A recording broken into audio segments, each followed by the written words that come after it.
ప్రభునామ స్తోత్రములండి. మీ అందరికీ నా వందనాలు. అందరూ బాగున్నారండి. ఈనాటి వాక్య ధ్యానంలోనికి వెళ్ళే ముందు చిన్న ప్రార్థన చేసుకుని ప్రారంభించుకుందామండి. ప్రార్థన. పరిశుద్ధమైన మా తండ్రి, మీ పాదమునకు వందనం, స్తోత్రం నాయన. గొప్ప దేవుడిగా, తండ్రిగా మాకు తోడుగా ఉన్నందుకు వందనాలు నాయన. ఉదయకాలం మీ పాదాల చెంత చేరి మనం స్తుతించి ఆరాధించి మీ నామాన్ని మహింపరిచే కృపను అనుగ్రహించినందుకు వందనాలు.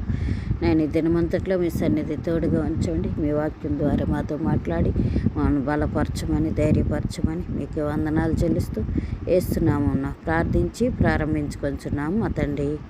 ఆమేన్. ఇర్మియా గ్రంథము 36వ అధ్యాయం 26వ వచనాన్ని ధ్యానించుకుందామండి. లేఖికుడైన బారాకును ప్రవక్త అయిన ఇర్మియాను పట్టుకొనవలనని రాజవంశస్థుడకు ఎరహేమ్నయేలునకు అజ్రియేలు కుమారుడైన సెరాయాకును అబ్దేయేలు కుమారుడైన షెలెమ్యాకును రాజు ఆజ్ఞాపించెను. కానీ యెహోవా వారిని దాచెను. ఇక్కడ వాక్య భాగంలో మనం చూసినట్లయితే ఈ వాక్య భాగంలో దేవుడు తన సేవకులను దాచినట్లుగా చూస్తూ ఉన్నాము. ఈ యొక్క మరి దేవుని ప్రజలైన వారు ఈ వచనంలో ఒక గొప్ప సత్యాన్ని కనిపిస్తూ ఉందండి. మనుషులు దేవుని సేవకులను అడ్డుకోవటానికి ప్రయత్నించిన దేవుడు తన సేవకులను కాపాడతాడని ఈ యొక్క వాక్యం ద్వారా మనము నేర్చుకుంటూ ఉన్నాం. ఇర్మియా దేవుని వాక్యాన్ని ప్రకటించినందుకు రాజు కోపంగా మారి అతన్ని పట్టుకోవాలని ఆజ్ఞ ఇస్తాడు. కానీ దేవుడు అతనిని మరియు బారాకును దాచాడు అని ఈ వచనం ద్వారా మనకు అర్థమవుతూ ఉంది.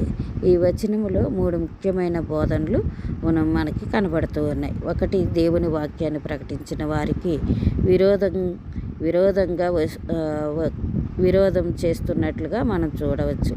ఇర్మియా దేవుని సందేశాన్ని రాజుకు తెలియజేశాడు. కానీ రాజు ఆ వాక్యాన్ని వినడానికి సిద్ధంగా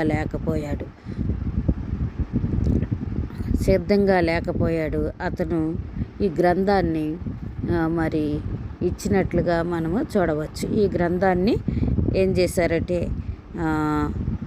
యెహోవా పని కొరకు ఉపయోగించినట్లుగా మనం చూడవచ్చు. రాజు సైనికులను పంపించినప్పటికీ మరి వాక్య ప్రకారం మనం చూస్తే దేవుని వాక్యాన్ని ప్రకటించినప్పుడు కొంతమంది మనకు వ్యతిరేకంగా వస్తారు. అయితే సత్యం చెప్పటం వల్ల సమస్యలు రావచ్చు, కానీ దాని నుంచి దేవుడు ఎలాగా బిడ్డలను, తన సేవకులను, తన యొక్క బిడ్డలను కాపాడుతాడో ఇక్కడ రాయబడింది. క్రీస్తు 2 తిమోతి 3:12లో క్రీస్తు యేసులో భక్తిగా జీవించేవారు హింసను అనుభవించదరని వ్రాయబడటం మనం చూస్తున్నాం. రెండవదిగా మనం చూస్తే దేవుడు తన సేవకులను కాపాడుతాడు. రాజు సైనికులను పంపించినప్పటికీ ఇర్మియా మరియు బారాకును పట్టుకోలేకపోయారు, ఎందుకంటే యెహోవా వారిని దాచెను. కాబట్టి ఇక్కడ మనం చూసినట్లయితే మనం దేవుని పని చేస్తున్నప్పుడు దేవుడు మన రక్షకుడు. మన మీద శత్రువులు కుట్ర చేసినా దేవుడు కాపాడుతాడని ఇక్కడ లేఖనం మనకు తెలియపరుస్తుంది. కాబట్టి కీర్తనల గ్రంథం 121 కీర్తన 7వ వచనంలో యెహోవా నీకు అన్ని కీడుల నుండి నిన్ను కాపాడును అని అక్కడ రాయబట్టం మనం చూస్తాం. మూడవదిగా మనం చూసినట్లయితే దేవుని కార్యాన్ని ఎవరు ఆపలేరు. ఈ రాజు గ్రంథాన్ని కాల్చివేశాడు. ఇర్మియాతో దేవుడు మాట్లాడిన మాటలు బారాకు రాసినట్లుగా చూస్తాము.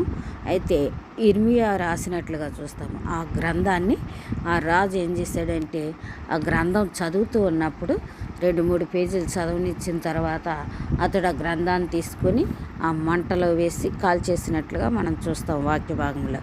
అయితే దేవుని లక్ష్యాన్ని ఎవ్వరూ ఆపలేరని ఇక్కడ వాక్యం మనకి తెలియపరచబడుతుంది. దేవుని వాక్యం ఎప్పటికీ నిలిచి ఉంటుందని మనం చూడవచ్చు. ఎందుకనంటే దేవుడు ఇర్మియాతో మాట్లాడుతూ మరో యొక్క గ్రంథాన్ని వ్రాయమని చెప్తాడు. అప్పుడు ఇర్మియా మాట్లాడుతూ చెప్పిన వాటినన్నిటినీ బారాకు చక్కగా ఆ గ్రంథాన్ని వ్రాసినట్లుగా మనము ఈ యొక్క ఇర్మియా గ్రంథంలో చూస్తాం. అలాగూ దేవుని మాటలు ఎప్పటికీ కూడా నిలిచి ఉండేవి అన్నమాట.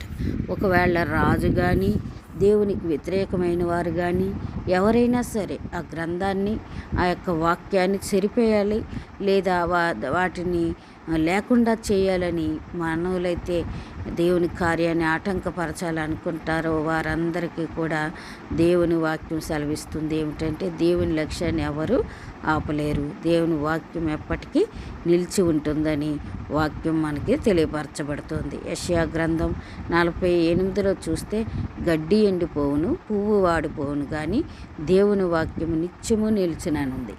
అదే రీతిగా దేవుని యొక్క చిత్తము నిత్యము నిలిచి ఉంటుందని ఇర్మియా 36:26 మనకు తెలియపరుచుతూ ఉంది. దేవుని పని చేస్తే మరి విరోధించవచ్చేమో కానీ గడ్డి ఎండిపోనట్లుగా మరి ఆ క్రియలన్నీ, ఆ కార్యాలన్నీ వాడిపోతాయని, కానీ దేవుని వాక్యము నిత్యము నిలిచి ఉంటుందని ఇక్కడ వ్రాయబట్ట మనము చూస్తున్నాం. దేవుని పని చేస్తే విరోధం రావచ్చు. రెండవదిగా దేవుడు తన సేవకులను కాపాడుతాడు. మూడవదిగా దేవుని కార్యాన్ని ఎవ్వరు ఆపలేరు. అందుకే మనం భయపడకుండా దేవుని వాక్యాన్ని ధైర్యంగా ప్రకటించాలి. దేవుడు మనతో ఉన్నాడని మన దేవుణ్ణి మనము ఆరాధించాలి. మీకు కావాలంటే ఇర్మియా 36 మీద మరి ఇంకా చక్కగా ఎన్నో విషయాలు రాయబడి ఉండటం మనం చూస్తున్నాం. దేవుని కార్యాలను ఎవ్వరూ ఆపలేరనేది సత్యం. దేవుని వాక్యము ఎల్లప్పుడూ నిలిచి ఉండేది కనుక అటువంటి వాక్యాన్ని ప్రతిదినము చదువుచు దేవుని నామాన్ని మహింపరుస్తూ వాక్యానుసారంగా జీవించటానికి దేవుడు మనందరికీ తన కృప అనుగ్రహించునుగాక. ఆమేన్. ప్రార్థన చేసుకుందామండి. పరిశుద్ధమైన మా తండ్రి, మీ పాదమునకు వందనం, స్తోత్రం నాయన. ఈ దినం వాక్యం ద్వారా మాతో మాట్లాడారు. మీ కార్యాలను ఎవరు ఆపలేరని, దేవుని పని చేసే వారికి విరోధంగా ఉంటే మరి ఆ విరోధ కార్యాలు ఏవి కూడా వర్ధిల్లవని, దేవుడు తన సేవకులను కాపాడుతాడని, దేవుని కార్యాన్ని ఎవ్వరూ ఆపలేరని మీ వాక్యం ద్వారా ఈ దినాన్ని మాతో మాట్లాడినందుకు మీకు వందనాలు చెల్లిస్తూ యేసుక్రీస్తు పరిశుద్ధ నామమున ప్రార్థించి వేడుకొంచున్నాము మా తండ్రి. ఆమేన్. ఆమేన్.